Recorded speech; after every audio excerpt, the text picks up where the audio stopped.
Brock and Joe. Brock and Joe.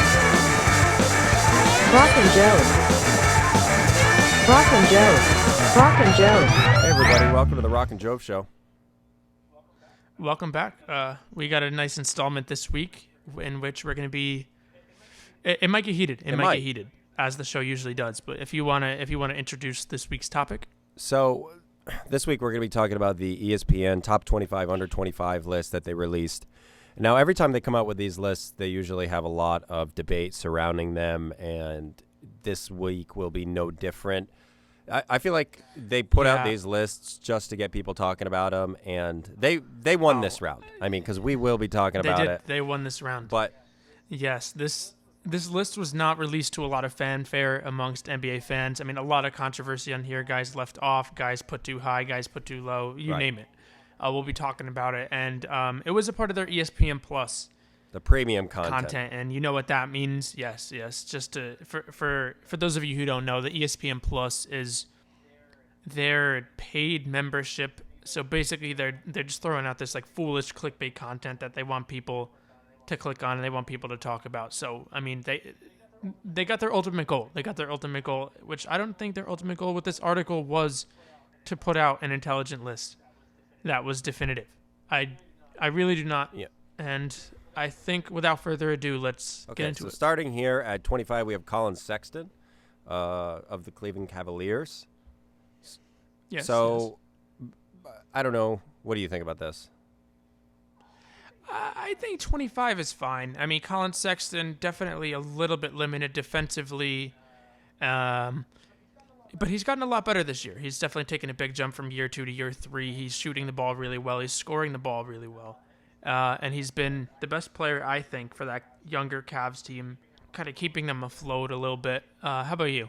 Yeah, I think he's a good defensive player alongside Darius Garland, and losing Andre Drummond and Kevin Love really kind of took a toll on that team. So for them to not be dead last is an accomplishment and he's probably the best player on that team. So I'm happy with that.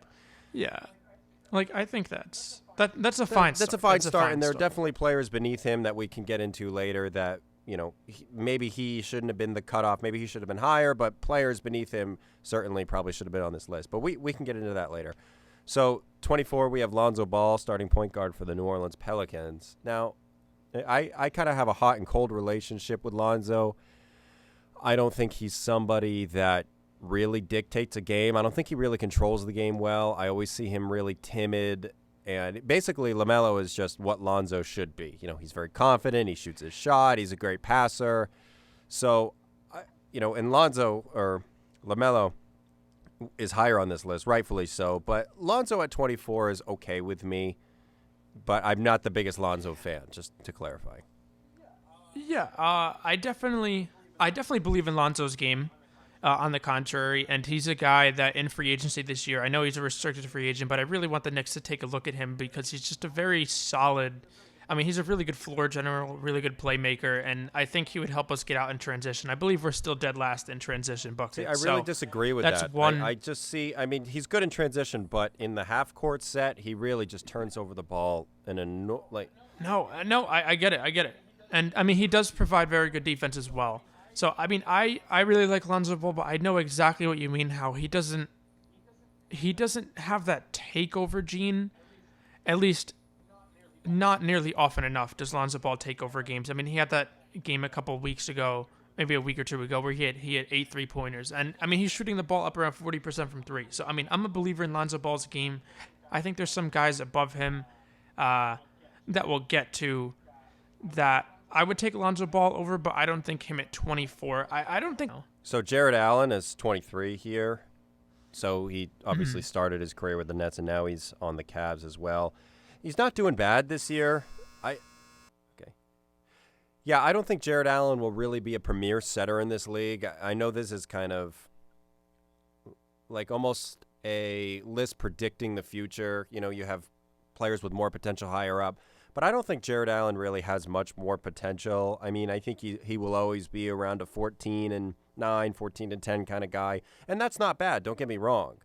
You know, that could be a starting center on a good team, but I just don't see him as being, you know, one of the premier players under 25, if that makes any sense. No.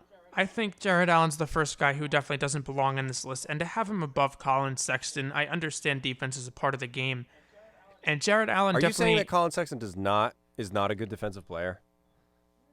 Is that your argument? Really. I mean, Jared Allen's one of the probably 5 or 10 best defensive centers already, but offense is also a big part of the game, dude. I mean, Colin Sexton some nights just puts the team on his back. Like, some nights nobody else can score on that team but Sexton. It's hard for me to put a center on this list, to be honest with you, unless it's like a phenomenal center, because the league is just moving away from centers, obviously. So exactly, and it's almost like they're projecting him to be like what Rudy Gobert is on the Jazz. Yeah, and I don't think that's him.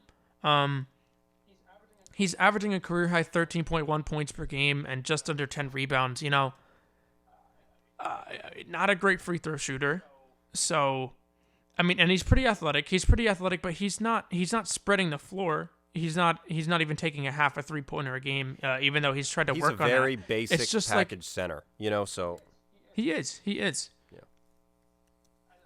And, I mean, there's a bunch of guys that are left off this list, especially that play more premier positions and have games that translate more with where the NBA is going. And to have Jared on this list, kind of ridiculous, and especially above his teammate, who I believe might be younger or the same age and is better. So this is interesting. The next one, we're talking about kind of combo forwards almost, people that can do more. We have John Collins over here at 22. Do you want to say if they should move up or down? Yeah, you see, I liked John Collins, and he had a really nice sophomore season where he was just about at 20 and 10. If I remember correctly, yeah, he was at like 19.5, 9.8. And to me, he kind of plateaued, you know what I mean? He's not... If I can say, he's another I think player. It's hard. He's not good defensively. It's hard really. when you're developing a player and then you say, you know, I mean, you have a young team and then the management says, okay, we're going to go for it. We're going to get Gallinari and Bogdanovich. We're going to get Clint Capella. And it's like, okay, so he's still developing as a player and you're throwing him all these kind of wrenches. You know, it's gonna inhibit his development a little bit. And I still think he's a good player. And when the Celtics were talking about getting him, I was happy. He's somebody that can shoot the three. He can play defense. He can rebound. You know, he's a good offensive threat, and he's capable defensively.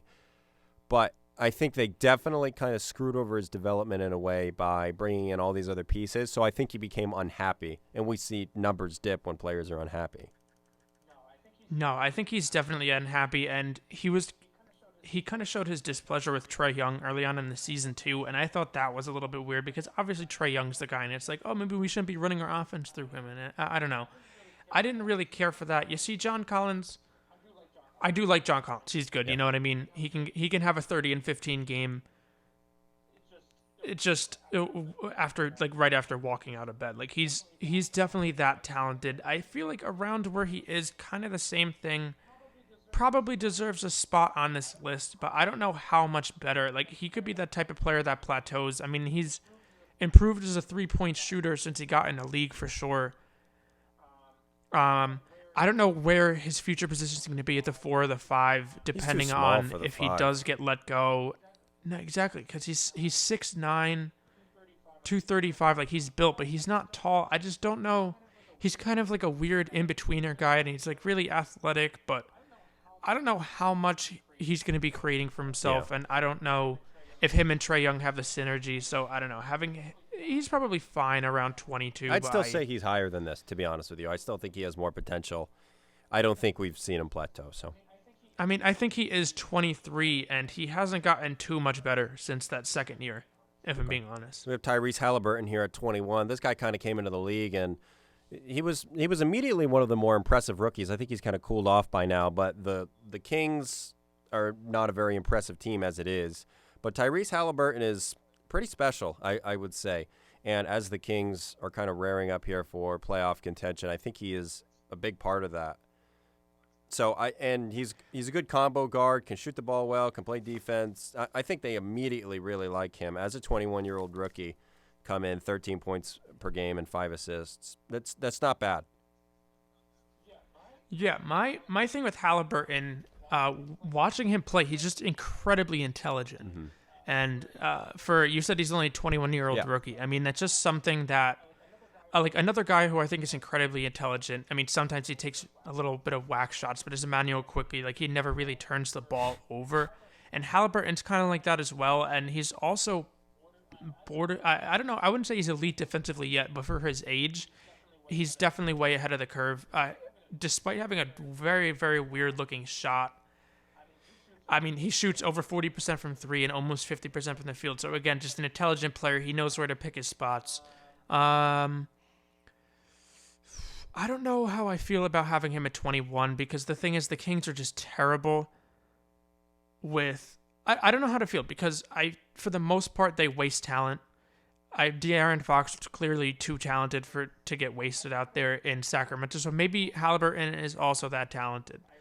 I don't know. There's definitely some guys behind him that I would probably take just because I don't know how high a guy like Halliburton's ceiling is. But again, it's not like a Jared Allen thing where the game's evolving away from his type of player. Like Halliburton's very good and has only impressed me. So I respect him being on the list.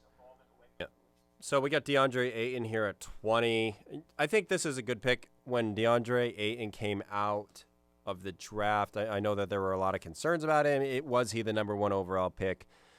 But he's proved to just be a really big and physical center, and he really works well on that Suns team.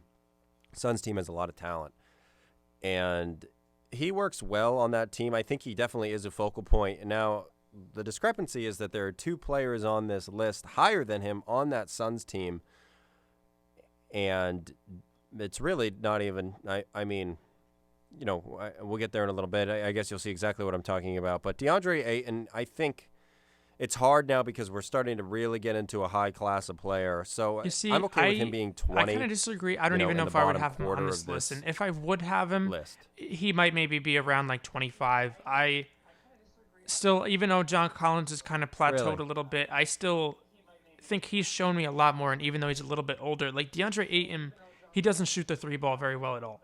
He's never shot the ball over 23% from three in any year during his career, and he still doesn't even take a lot. And that was something that was supposed to be a part of his game.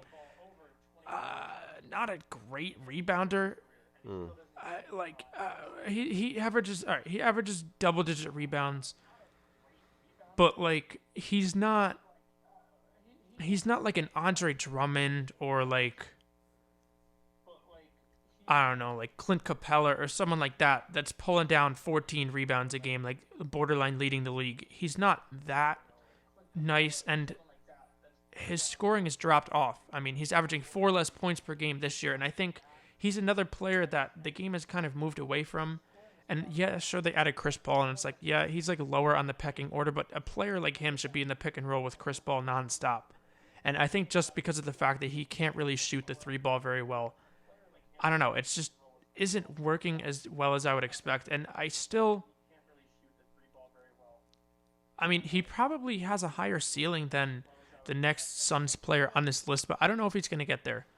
And I think it was ridiculous for him to be selected over Luka Doncic to begin with. I don't know if we were doing episodes around that draft, but I always believed that Luka Doncic was the best player in that draft. You can ask Joe. I talked him into being the guy that he wanted Dallas to take.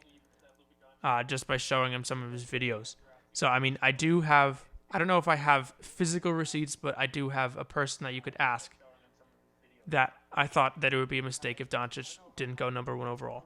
But that being said, I just don't see him growing into the player that they drafted above Luka, above Trae Young, above some of the other guys.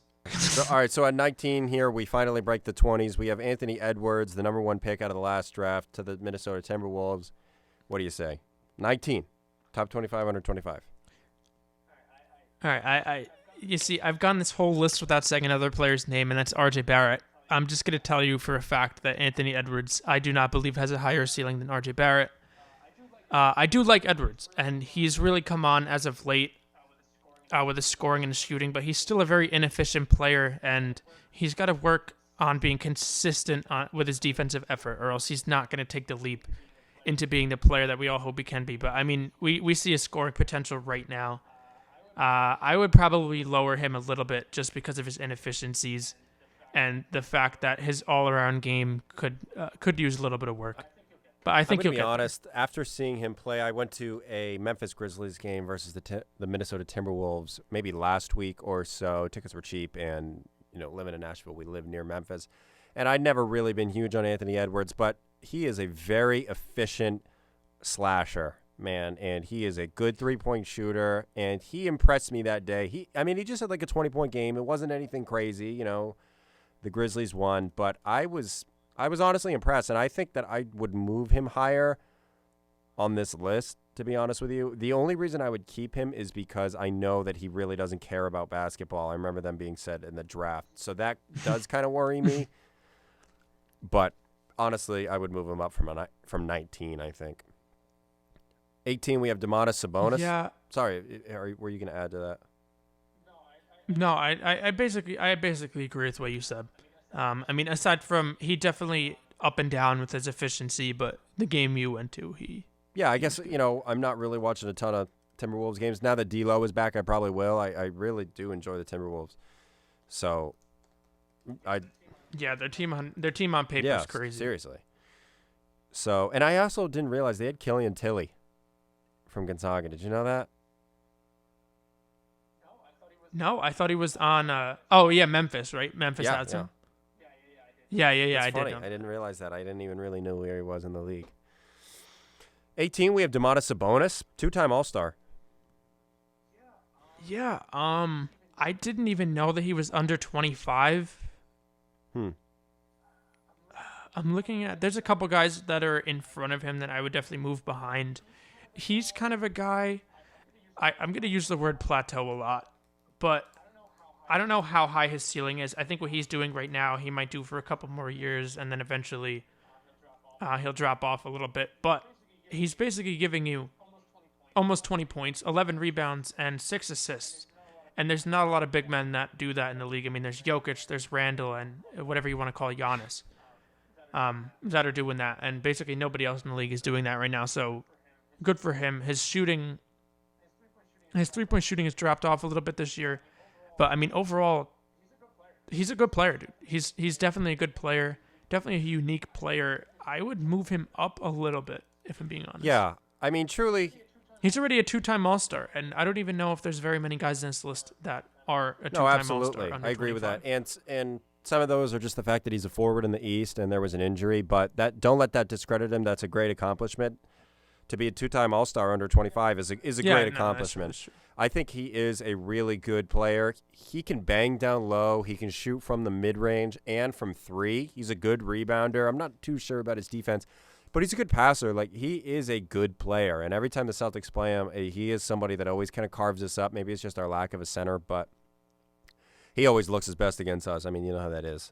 So, 18, again, it's hard. Dude, he does the same fucking shit against the Knicks. Oh, It's my just- God. There was one game Randall held him in check. It was one of my favorite games Right. I've ever watched just because he wasn't going off. That's. But the thing is, there's nobody to keep him in check on the Celtics, so he just kind of rolls us. But watching those games, I kind of see what he's capable of. I would like to move him higher, but it's hard because again, we're getting into that almost top 15 category. So I think he's. I know for a fact there's at least 2 guys on this list above him that I. Okay. Yeah. So. Speaking of guys above him that I would move down. Yeah, we got Mikal Bridges, number 17.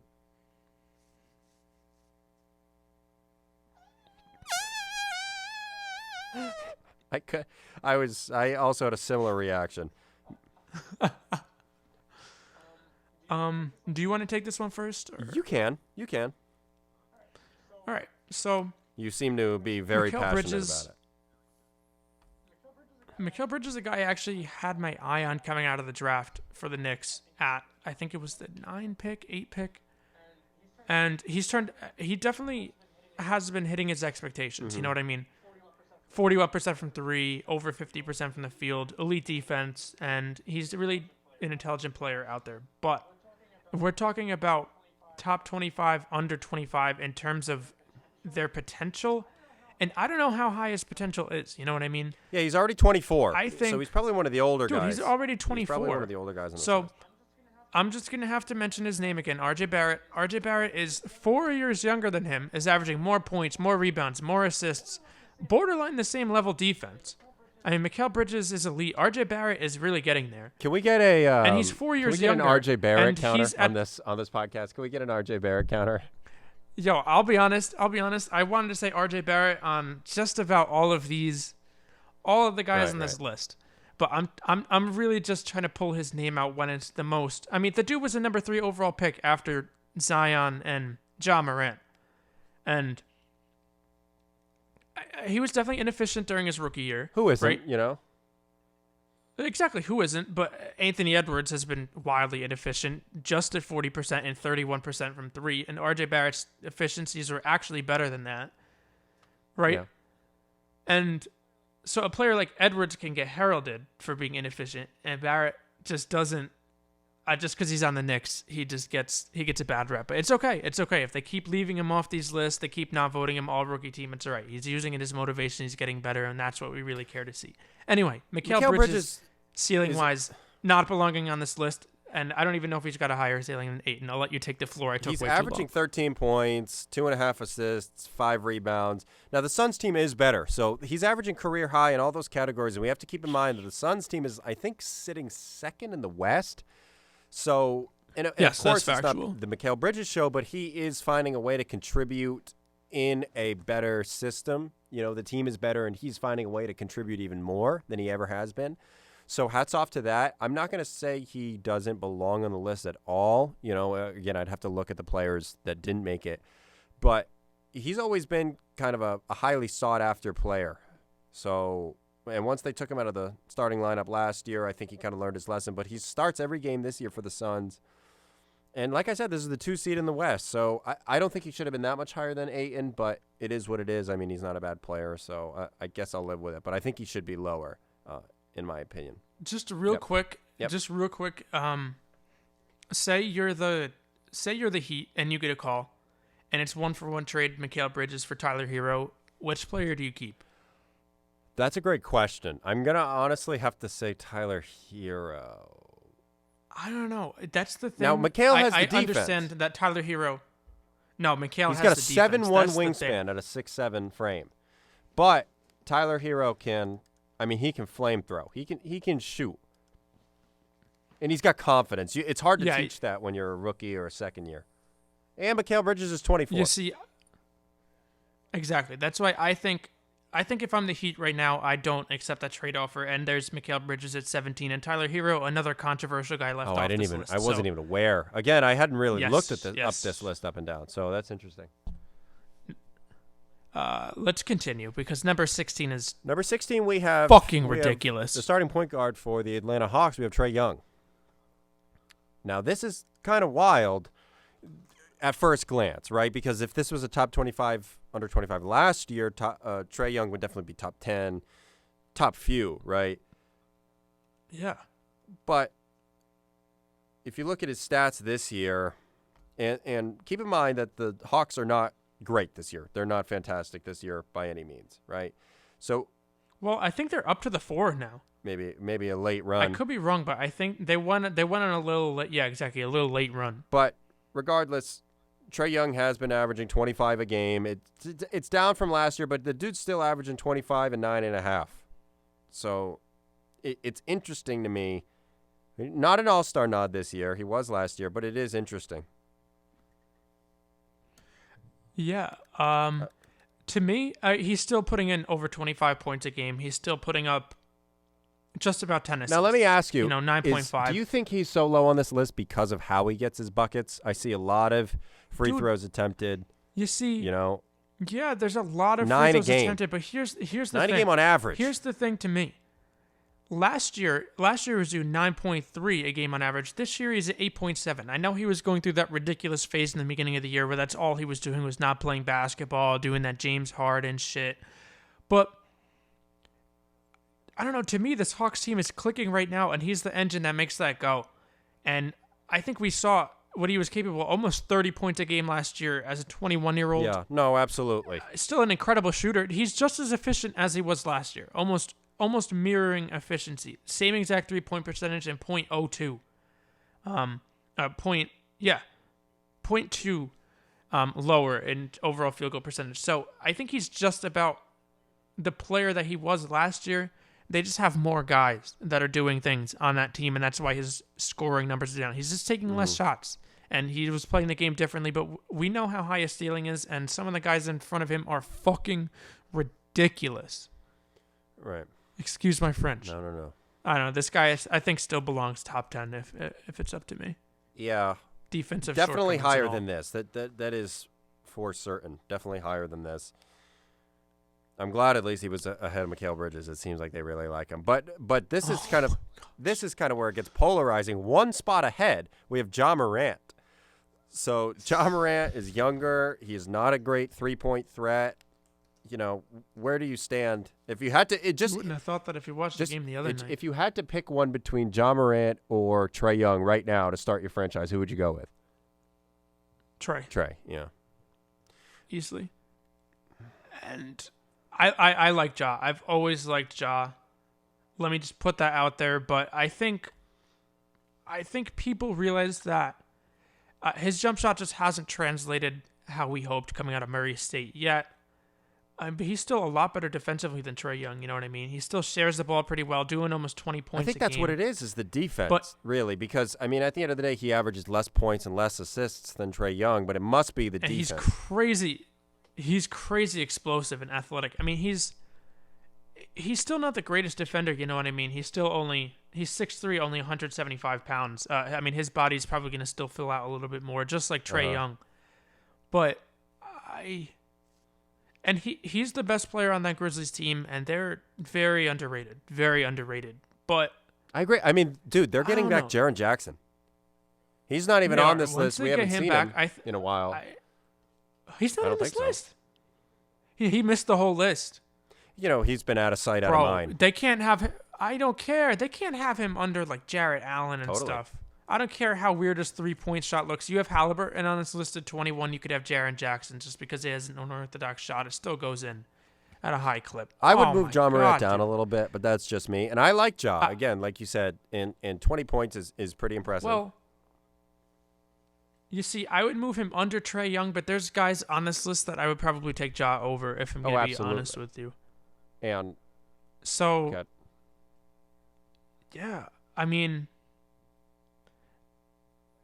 like, Ja Morant definitely got a little overhyped based off of some of his performances last year, and then went through a downturn in the beginning of the year. I still believe in him though. I think he'll be a really good player. Give me Michael Porter Jr. Now, bro, get him. This is somebody fuck down. Really? What? Okay. So I like Michael Porter Jr. And I just watched him play the Celtics today, and so the Nuggets, kind of blew it late. But dude, having him above Ja Morant, Trae Young is absurd. Just because of the fact given his injury history. All right, sorry. I was just gonna say again. Yeah, we'll cut that out. Yeah, so he ended up with 22 points and 11 rebounds tonight. He's kind of like one of those forwards or wings. I mean, he's a big wing and a small forward in a way. You know what I mean? If that makes any sense. Like he's explosive. I know. He can shoot. I like him a lot, and I think he deserves to be on this list for sure. You see, I think he's one of those guys who's probably a borderline guy on this list, like in the 20s. Okay. Having him above Trae Young, above Ja Morant is ridiculous because Trae Young has already started in an All-Star game, averaged almost 30 points per game. They really disrespected Trae Young on this list. Dude, Michael Porter above him is ridiculous. This is just another thing to get people to click on this list.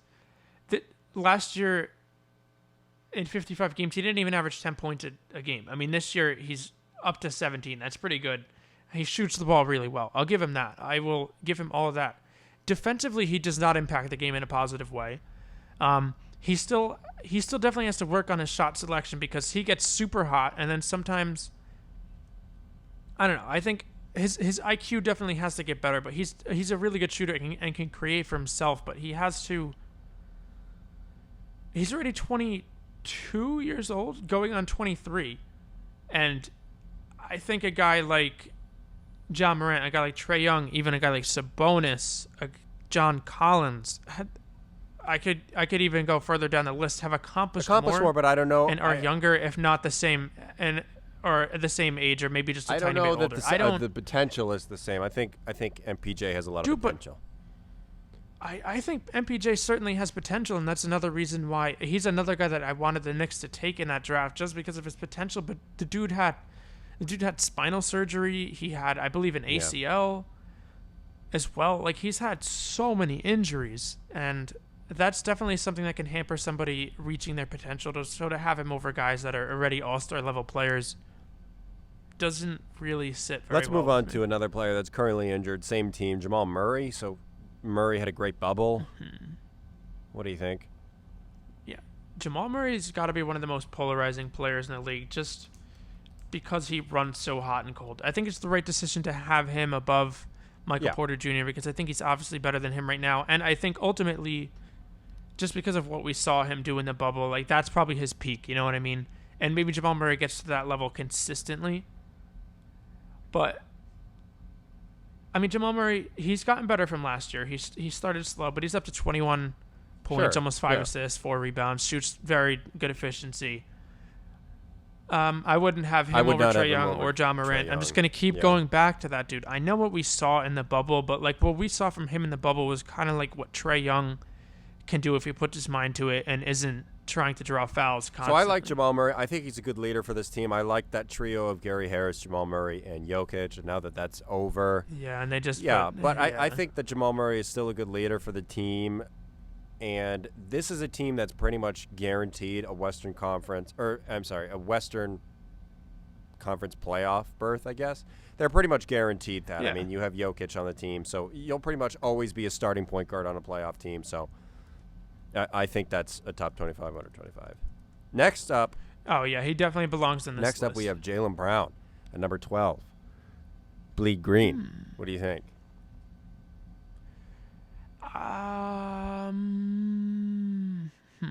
You see, he's a weird player too. I think, what is he now? Is he 24 or 23? Yeah, he's 24 and Tatum's 23, I think. All right, so Jaylen Brown, aside from he had that the 1 year where stuff got weird with Kyrie, but every other year he's just gotten better since he's gotten in the league, and he's an elite defender, and that's something that we have to keep in mind.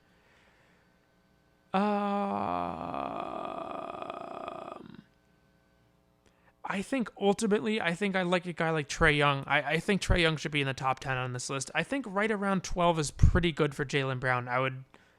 Just because of his two-way potential. You know what I mean? He's already doing almost 25 points a game, so that's pretty damn fucking good. I would say around 12 is probably good for Jaylen Brown. Yeah, I think and it depends, I guess, who is in this. I know that we're about to approach some. There are 1 or 2 players that I need Jaylen Brown ahead of. I would, so if I'm just taking a peek, I know that the next 3 players I want Jaylen Brown ahead of. He's just very efficient. 1.2 steals a game, 3.5 assists, 6 rebounds, and he shoots 55% from the field, 40% from 3. So I think that is that was field goal percentage, by the way. But I definitely think that he probably he deserves to be higher than some of these players coming up, but probably lower than maybe like a Trae Young. I don't see him putting up 30 a game, Jaylen, but this was his first year as an All-Star, 4 years into the league, so 5 years in. So next up, this is one of the players that I would put him above personally, and that's Shai Gilgeous-Alexander. No, wait. There's one other guy in between. You missed 11. You missed 11. Okay. Let's start over. So this is one guy that I want Jaylen Brown ahead of, and that's Brandon Ingram. Interesting. Definitely. What do you think about that?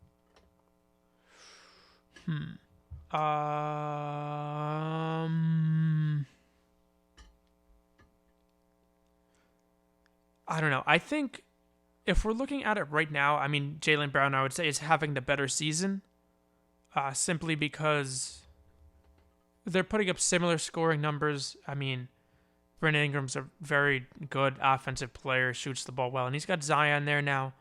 So and he's still basically putting up the same numbers he was last year.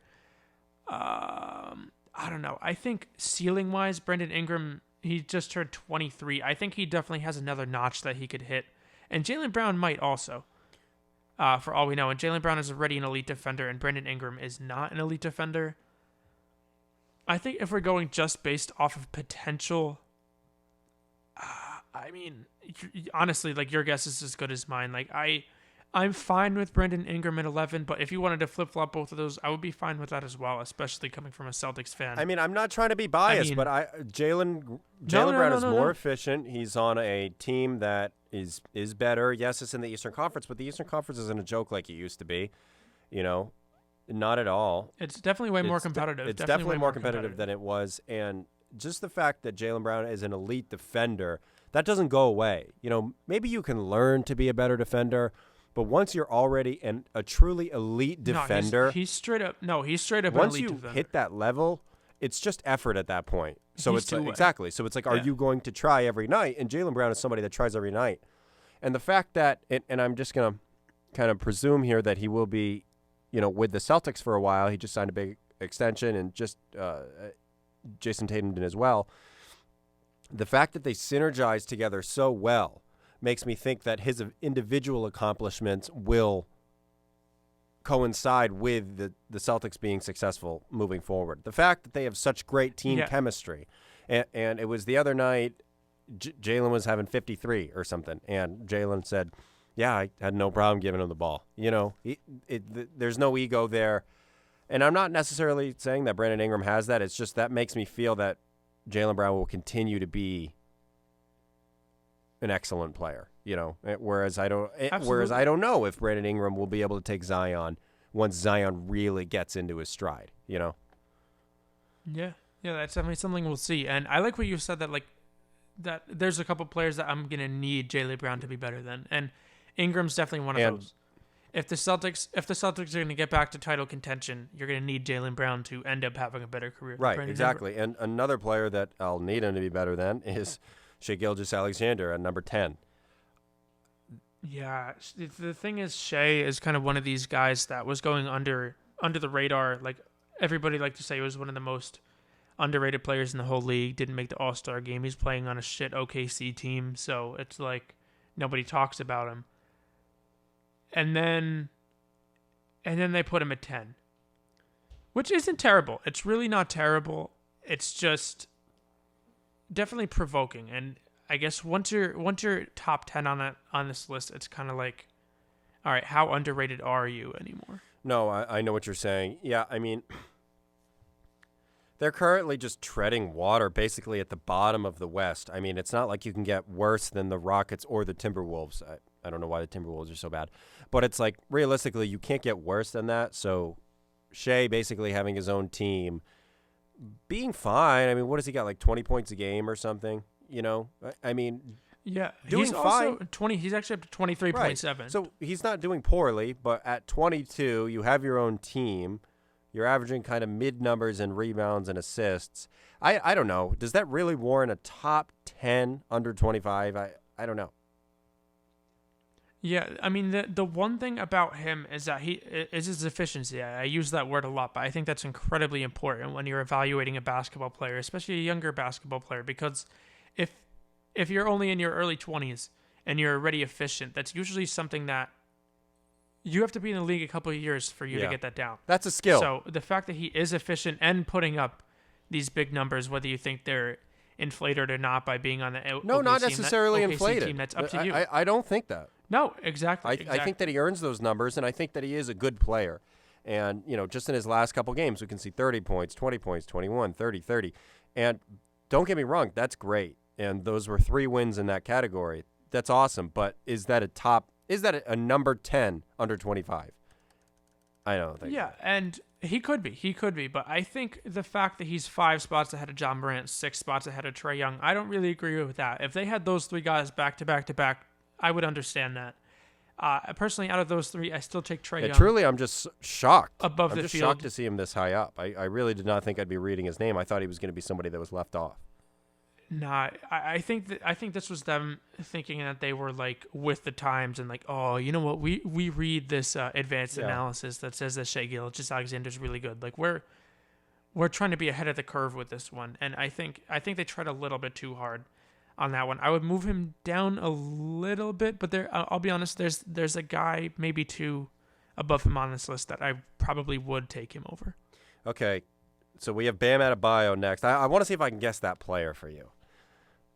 And when we get to him, do you think Bam is one of them? That you think Shai should be above? Yeah. No. Yes. That one's borderline. One's borderline. Look, for me. I'm not a huge Bam fan, just because I'm not going to say I don't like. He's on the yeah, Heat. Exactly. No, I'm not going to say I don't like the here. Heat, but we do not like the fucking Heat. Fuck the Heat. But yeah, exactly. But really, he is a good player and he's a good rebounder. I'm not scared of Bam when we play them. I'm not afraid of Bam. He's not somebody that could really take over a game. He can get his 15 and 10 or whatever it may be, and he's definitely probably one of the better big men on this list. I will definitely give him that.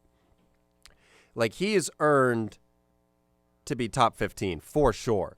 But I don't know absolutely. that number 9 is his spot, So Shai Gilgeous, I guess, is keeping the team 3 seeds above the bottom of the barrel, realistically. And now since that the league is doing that thing where there's the play-in tournament at the end of the year. I mean, right now the OKC currently they were supposed to be garbage. I mean, OKC currently sits 5 games out of that. It's not terrible, but I mean, I think if it was Bam's team, he's not. They're not doing that. They're not doing.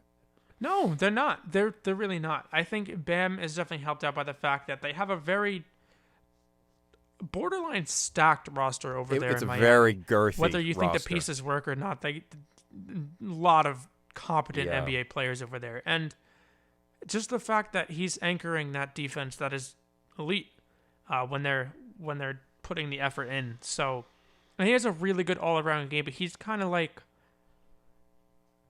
I don't know how deep his bag is, and he's averaging career highs in points. What's he got?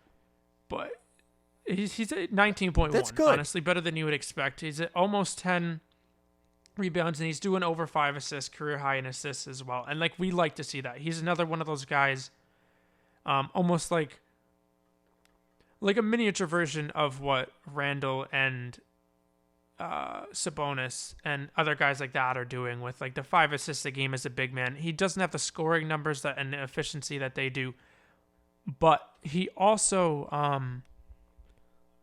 he does have the efficiency. He just doesn't have the 3 ball like those two guys do. But I don't know how much. Exactly. It's if you're going to give him the ball, how scared are you? If he's hitting shots, is that something he consistently works on and is hitting 9 times out of 10 in practice? I don't know about that. That's kind of how I feel Bam is. Him versus Shai, definitely an argument. I think he's the best, true center on this list. True guy who could play the center consistently. Yep. But I don't know Coming up how on 15 minutes high of a here. ceiling he has to go. Yeah, let's just letting you know. Yeah, let's It's just keep nice going. to have it under that hour mark, It's not as intimidating. Devin Booker is next at number 8, and this is somebody who I always have kind of mixed feelings about. So why don't you go ahead first? Yes. I also have always had mixed feelings about Devin Booker, and I guess he's just under 25. Was he? The Suns are second. The Suns are second in the West right now, probably the most improved team in the whole NBA. So credit where credit is due. He's doing 26 points a game. Whether his percentages reflect it or not, he's one of the best shooters in the league. He just takes a lot of wacky ones. He's not too crazy of an overall player, and he's not too great defensively, where I feel like his ceiling has always been Klay Thompson, and he's getting there. He's getting there. He just doesn't really have the overall game and the defense that Klay Thompson did, but offensively, he could be that. and he kind of has been that for the Suns this year. It's my issue is it's always a problem if Devin Booker isn't on the All-Star team. Dude, it's exactly, God. exactly, and he's good. He's good. He's like borderline. Dude, this last great. year I was hearing everybody say, "Why is Devin Booker in it over Chris Paul?" And it's like, well, because Devin Booker had his own team for years. It was just Devin Booker, and it was basically the same cast as it is now. And they sucked. And then Chris Paul came in 1 year and took them from, I don't know, the 12 seed, 13 seed, all the way up to the 2 seed. So that's why he's an all-star. You understand? That's why he's a better all-around player. 100%. And Booker kind of doesn't have that. And maybe he will. Maybe he learned that from Chris Paul. Yeah, maybe. I mean, he's 24, so or is he 24? 24, 25? Yeah, he's 24. He's turning 25 soon. I don't know how much better Booker's going to be getting. So exactly. So that's my point. So we already see younger players kind of be able to elevate teams that, even if it's just winning a game, when your second best player is out and you're playing, Detroit or something. Can you win that game? As Devin Booker, can you get it done and win that game? Because if you can't, then you don't deserve to be top 8. You know what I mean? I think most of these guys, and I think he's. Most of these guys higher up on this list can win you a game. They're not going to win you a series, but they might be able to win you a Timberwolves game. I think I would take him over the next guy on this list. And I don't know if any of the guys under him. No, I would not. I don't know. I keep thinking back to Trae Young. All right, so the next guy, we'll just peel back the curtain. The next guy is Ben Simmons at number 7. I personally, I would take Ben Simmons over Devin Booker. I've always been a fan of Ben Simmons. Great passer. I mean, he can score at will. He just doesn't, and he's a great defensive player. He's always in the depoy conversation. And he's like a 6'9" point guard. Like, he's just running the floor, He is a great player. I don't know what his career high is, but he could put up points if he has to. He could probably. I think he put up 40 this year. Yeah, he could beat Detroit. That's what I'm saying. Like, he could lock down Detroit's best guy, whoever that may be. I don't even know, the water boy or something. He could lose to Detroit. Dude, Ben Simmons? No, Ben Simmons could not lose to Detroit. I mean, maybe. Dude, he could. He could, because if they stack the paint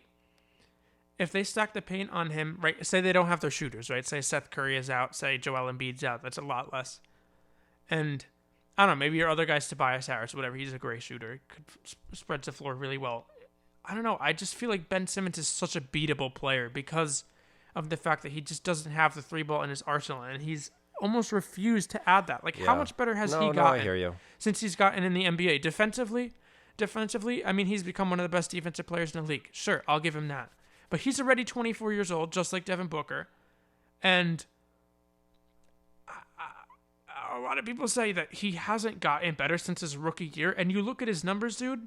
You look at his numbers. If I shuffled his numbers around and you had to tell me which one of these was his rookie year and which one was this year, you wouldn't fucking know. And so we're looking at ceiling. Yeah, he's a good player.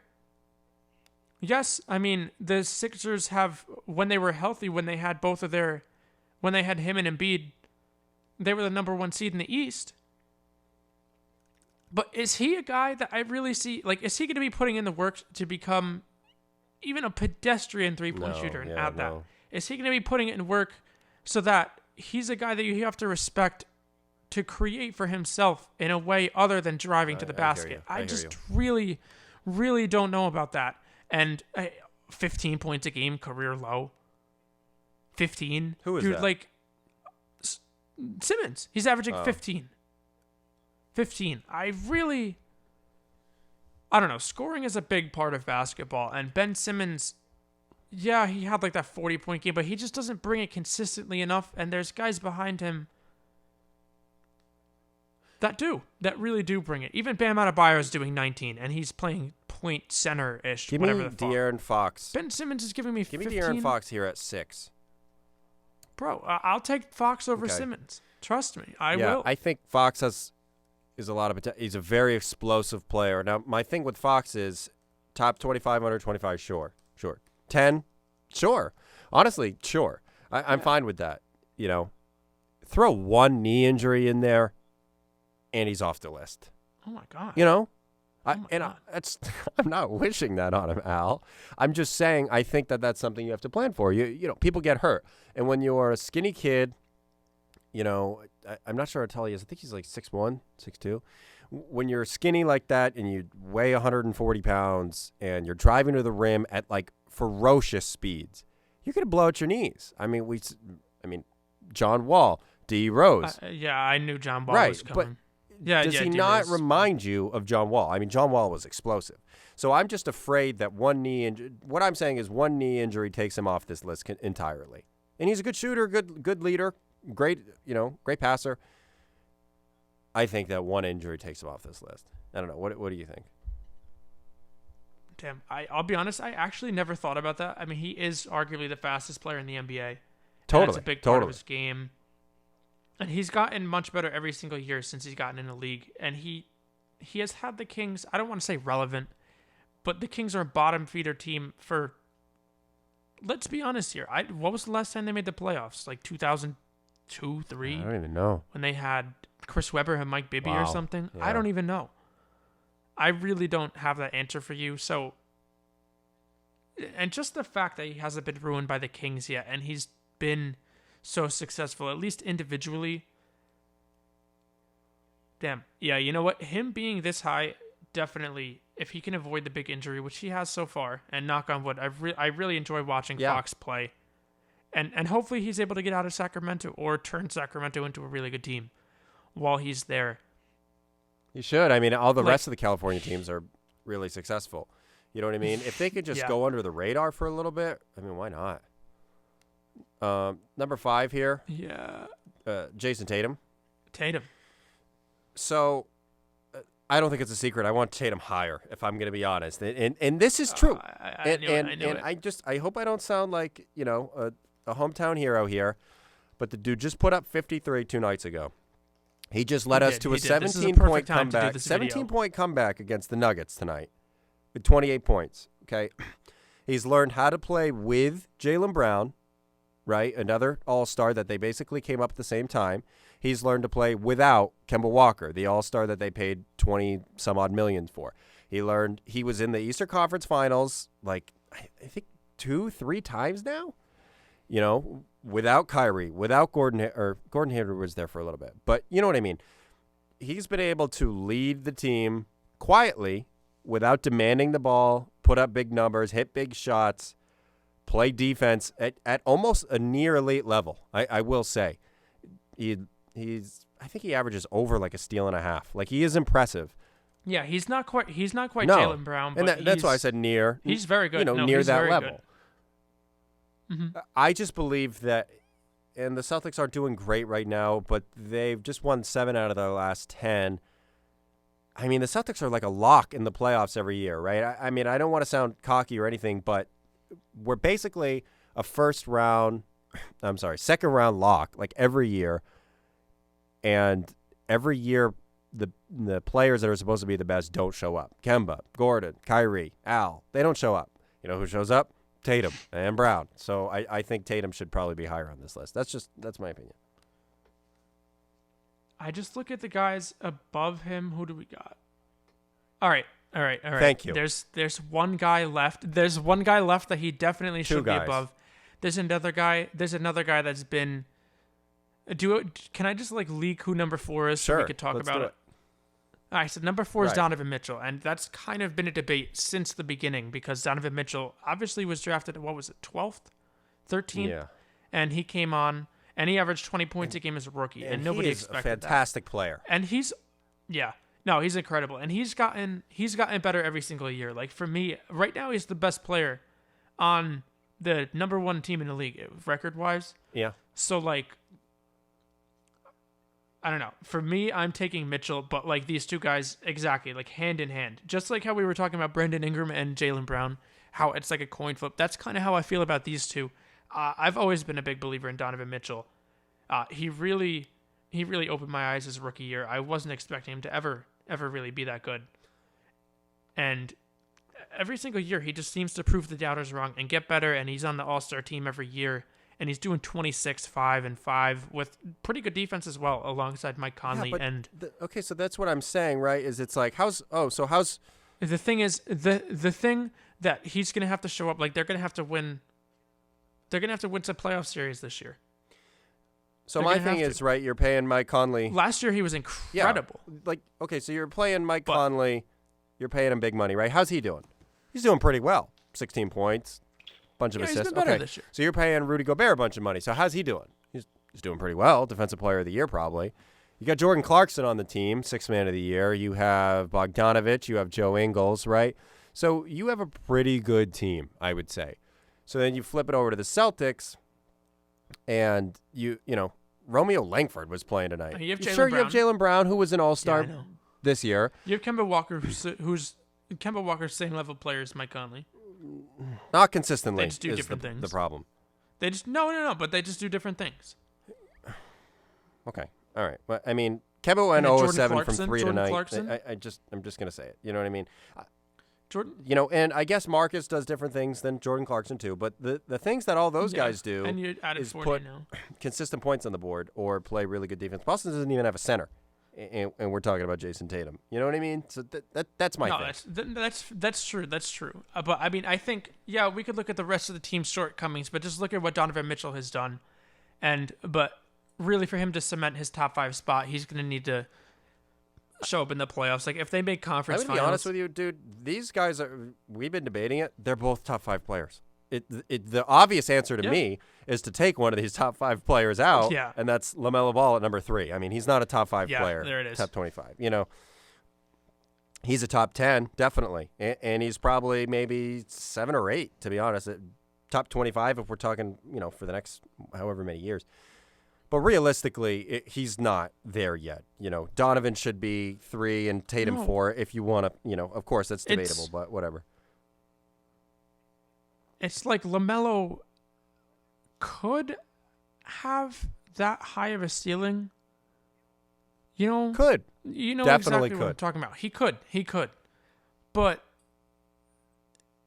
it's like I was rooting for LaMelo Ball and like I wanted the Knicks to be able to get him in the draft. And I was telling people, his game's going to translate. He's going to be fine. Like, even if he's inefficient to begin with and starts off slow, like, just trust the process. He's going to be fine. And then once ESPN caught wind that he was doing well, and once Bleacher Report caught wind, once they heard people talking about LaMelo Ball and they saw a couple highlights, they were like, oh my God. Yeah. This is our guy. This is our guy. We're going to have to ram him down everybody's throats. Anytime he makes a layup, everybody has to see this player. So it doesn't shock me that they have him at 3, above Donovan Mitchell, who's the best player on the number 1 team in the league right now. Jason Tatum, who dragged Boston to the Eastern Conference Finals his rookie year. Above, I don't know, even Trae Young, who started the All-Star game last year at age 21. Above, I don't know, everyone on this list, dude. Above Devin Booker, who's on the second best team in, I don't know if it's the league or the West or whatever the hell. But if we're talking potential, it just seems he's like they're there. jumping the gun. If we're talking potential, he's in the conversation. He brought this crappy Hornets team, you know, up. Like if we're talking about strictly ceiling, like who has the highest ceiling? Like sure, I mean we could get imaginative with all these players, but it's just so early to. You're putting a target on his head. To put him above these, dude, they are, and it sucks, dude. It sucks because it makes it hard to root for guys. It makes it hard to root for guys. Like remember, even like Brandon Ingram, your favorite quote. It's not even fair anymore. Bi is 6'11" now, and he averaged 9 points his rookie year, and it was like, dude, why are you gonna make me want to root for a player when he averaged 9 points per game, and you're giving it's not even fair anymore? Like I need to see him. Dude, let them earn it, and then, I don't know, keep it even. Like, talk to us about more players. Like, this is the first that I'm hearing ESPN speak Shai Gilgeous-Alexander. Right. They don't give a fuck about him. Dude, they never post about him, and now they have him in the top 10. Like, just keep it consistent. And I think, you know, and we're kind of getting off, I mean, of course, on sports media here, but just to kind of bring us back, I mean, somebody like Zion at number 2, Zion's earned it. Zion he's is the damn truth, right? Dude. He's very efficient. He puts up great numbers. His team wins. Okay. He deserves that top 25 I put him right at 2, sure. And somebody like LaMelo could earn it in time, but unfortunately got hurt, so we didn't really get to see playoff LaMelo. And maybe we will next year. Maybe we won't. I don't know. Just dude, let's look at what Zion's doing right now. You want to talk about efficiency? That's a level of. You want to talk about efficiency, dude? That's he's disgusting. Right. No, his shit is disgusting, dude. First off, he's already shooting 36% from 3, and last year in his limited time, he was at 42. People didn't think that his shot was going to translate, and he has to add it. He has to start shooting it more as he gets better. That's something I just know for a fact because he's a hard worker and he's always trying to get better at that. If he becomes an elite shooter, dude, it's literally over. It's literally so over. It would, quote, so not be good, fair. And they don't even talk about him anymore. No, that wouldn't even be fair anymore. The dude is 20 years old, averaging 26.5 points per game, over 7 rebounds, over 3 assists for almost 4 assists for a big man. So that number is going to get better as well. We don't even have to talk about his athleticism. Right. He's very good defensively. It's the LeBron effect, I feel like. Like everybody, when he came out of college, put so much pressure on him. And when LeBron came out of high school, it was the same thing. So much pressure. And Zion, I mean, do you remember his first game when he came and he played against the Spurs? Yes, dude. When he came back and then he hit 4 threes in the fourth quarter. And Bleacher and ESPN loved him then. They don't talk about him anymore. They've moved off. But that's the thing is efficiency isn't pretty. Efficiency isn't sexy. You know what I mean? Like, I get the Pelicans aren't the greatest team yet. They just have a mismatched roster. I mean, it's Zion, it's B.I., it's Lonzo, and then, I mean, Bledsoe's kind of weird there. Steven Adams is kind of weird there. It's just not the right roster around these guys, and hopefully they'll figure it out. But, I mean, if you look at the players on this list, if they ever put up these Zion numbers with the Zion efficiency right now, it's like, shit, dude, this guy was a good player. And he's 20 years old. And he's already doing this. It's just ridiculously disgusting, and I'm glad that they at least put him at 2. And if Luka Doncic wasn't doing what he's doing, but only better last year at the same age, or whatever, he might have been 21, I forget. Yeah. So, like, people would be probably losing their minds. So Luka at number 1. I'm not somebody that's flabbergasted by Luka. I don't know. I think he's a good player. He's a great player, of course, and he always, ends up delivering against the Celtics. You probably watch a lot more Mavericks. Oh my goodness! Yeah, he does deliver against you guys. But and his step back 3 from range is deadly. You've probably watched a lot more Mavericks games than myself because your brother is a Mavericks fan, and I know you really like Luka as well. And I don't dislike him. I respect him. I respect his game. I think he's a good player, but. That being said, I'm not going to go as far as to say that he should not be number 1. I mean, he definitely has a wealth of potential, and them sitting at the 7 right now, it's good. I would like to see some playoff Luka this year. Convince me this year. And I'll let you know. I'll let you know as well. Like, Luka's dragging that team. I watch a lot of Dallas games because obviously Joe's a Dallas fan. He drags that team, bro. Porzingis plays maybe 50% of the games, and there's nobody else on that team that's even, I don't know, like a top 60 player in the NBA. If not, even lower. There might not be another player that's top 80. I don't know. I'd have to really sit down and do a list like that. He drags that team. And the only real question with Luka is, I mean, he turns the ball over a lot, but that's because he constantly has the ball in his hand.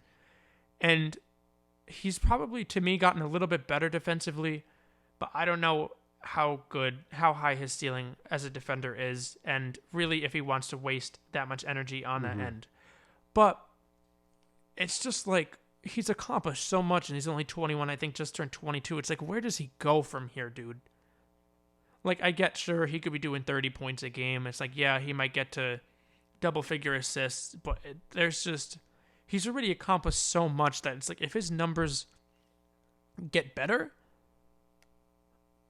right, it'll just be ridiculously disgusting. Like, he's already, I haven't really seen this level of player. Like, his season last year at age 20, I don't know if I've ever seen a basketball player as good that young. and that includes LeBron. I don't know if he's going to get to that LeBron level just because LeBron was also elite defensively and definitely way more athletic, but the skills that Luka possesses is just incredible out there. So that rounds out our top 25 under 25 list. ESPN got some right. They definitely got some wrong. But overall, it was a let's talk about it. Comprehensive list. What? Yeah.